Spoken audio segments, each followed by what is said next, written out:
Hello प्यारे बच्चों, कैसे हैं आप सब। आशा है आप सभी बहुत अच्छे होंगे। तो आइए बच्चों, शुरू करते हैं हमारा नेक्स्ट चैप्टर, पाठ 12, जिसका नाम है स्थानीय प्रशासन, पंचायत और नगर पालिका, यानी कि लोकल एडमिनिस्ट्रेशन, पंचायत और म्युनिसिपैलिटी। तो बच्चों, सबसे पहले प्रारंभ करेंगे परिचय से। इस पाठ में भारत के स्थानीय प्रशासन, पंचायती राज और नगर पालिका के विषय में जानकारी दी गई है कि वह क्या है और किस प्रकार कार्य करती हैं। तो बच्चों, आपको पता होगा हमारी कंट्री में, तो बच्चों जो हेड ऑफ द स्टेट है वो कौन है? प्रेसिडेंट है। And head of the cabinet कौन है बच्चों? वो है प्राइम मिनिस्टर, है ना।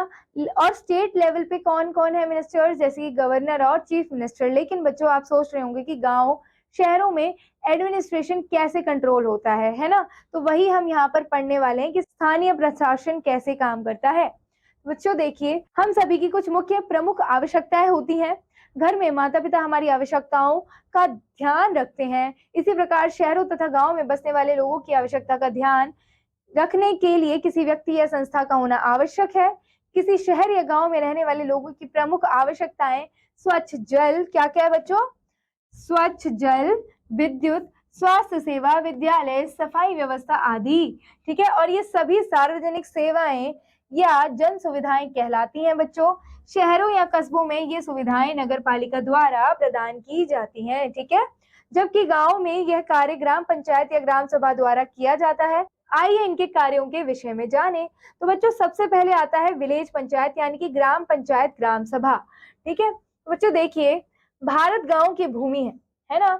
यहाँ हजारों गांव है। प्रत्येक बड़े गांव की या छोटे गांव की एक पंचायत होती है। इसे ग्राम सभा भी कहा जाता है। क्या कहा जाता है उसे? ग्राम सभा।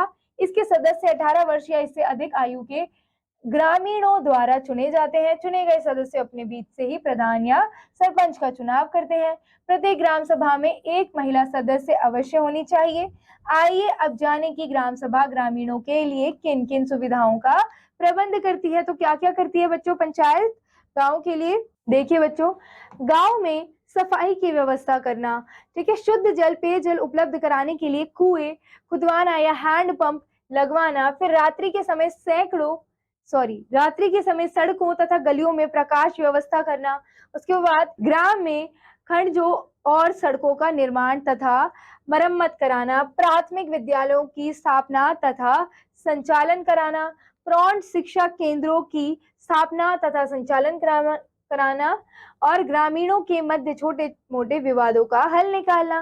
ठीक है, तो ये सभी काम कौन करता है बच्चों? ये पंचायत करती है, जो कि गांव में होती है। देखिए, जैसे कि सफाई कराना, प्राथमिक विद्यालय खुलवाना और फिर पानी उपलब्ध कराना, स्वच्छ जल वो भी। ठीक है, बीमार व्यक्तियों को चिकित्सा सुविधा प्रदान करना और जन्म एवं मृत्यु का लेखा जोखा करना। ठीक है बच्चों, इन सभी कार्यों को पूरा करने के लिए प्रत्येक ग्राम पंचायत को राज्य सरकार से धन प्राप्त होता है। इनके अतिरिक्त गांव की सीमा के भीतर भवनों एवं खुले स्थान के मालिकों से संपत्ति कर भी वसूल करती है। ठीक है, सरकार के द्वारा नियुक्त ग्राम सेवक तथा सेविकाएं ग्राम पंचायत को उसकी कल्याणकारी योजनाओं को पूरा करने में सहायता करते हैं। ये किसानों को अच्छे किस्म के बीज, खाद और उर्वरकों के विषय में भी जानकारी देते हैं। ठीक है बच्चों, अब पढ़ते हैं म्युनिसिपैलिटी के बारे में बच्चों, यानी कि नगर पालिका के बारे में। किसी शहर या कस्बे में नगर पालिका जन सुविधाएं प्रदान करती हैं। ठीक है ना, तो देखिए, किसी शहर या कस्बे में नगर पालिका जन सुविधाएं प्रदान करती है। बड़े शहरों में जैसे दिल्ली, कोलकाता, मुंबई, चेन्नई आदि में नगर पालिका नगर निगम कहलाती है। क्या कहलाती है बच्चों? ये नगर निगम कहलाती है। नगर पालिकाओं के सदस्य 18 वर्ष से अधिक आयु वाले व्यक्तियों द्वारा चुने जाते हैं। ये सदस्य सभासद कहलाते हैं। क्या कहलाते हैं बच्चों? ये कहलाते हैं सभासद कहलाते हैं। प्रत्येक शहर को विभिन्न वार्डों में बांट दिया जाता है तथा प्रत्येक वार्ड से उस वार्ड में रहने वाले लोगों द्वारा एक सभासद चुना जाता है। इससे प्रत्येक सभासद को अपने वार्ड अथवा क्षेत्र के लोगों के लिए कल्याणकारी कार्य करना सरल हो जाता है। और नगर पालिका के सदस्य एक अध्यक्ष तथा एक उपाध्यक्ष चुनते हैं।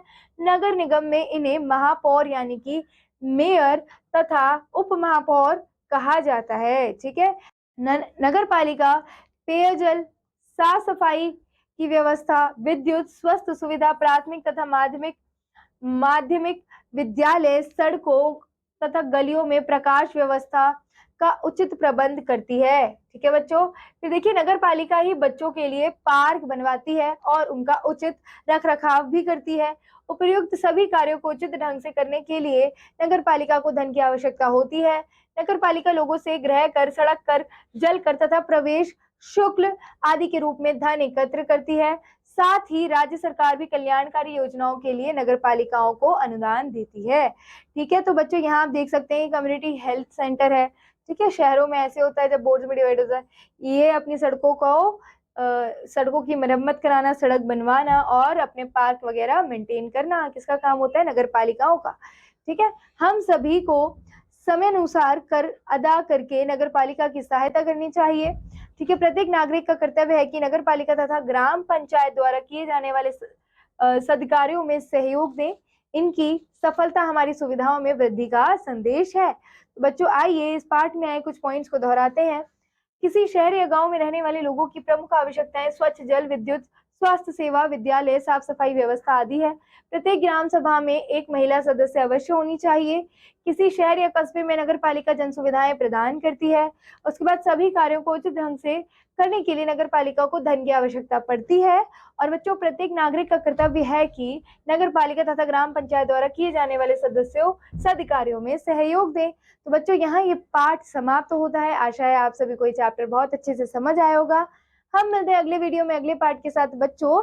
तब तक keep revising, keep learning. Thank you, all the best. Okay.